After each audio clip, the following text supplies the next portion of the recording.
Kukang adalah salah satu binatang yang hidup di hutan Segedok Hill Lam Teba, Aceh Besar. 2 hari yang lalu, kukang ini masuk ke dalam kerangkeng yang digunakan untuk menjerat babi.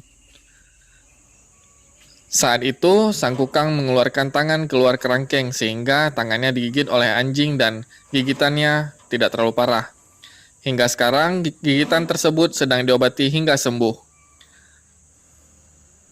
Ketika tangannya sudah sembuh, kukang tersebut akan segera dilepas kembali ke habitatnya di dalam hutan Segedok Hill.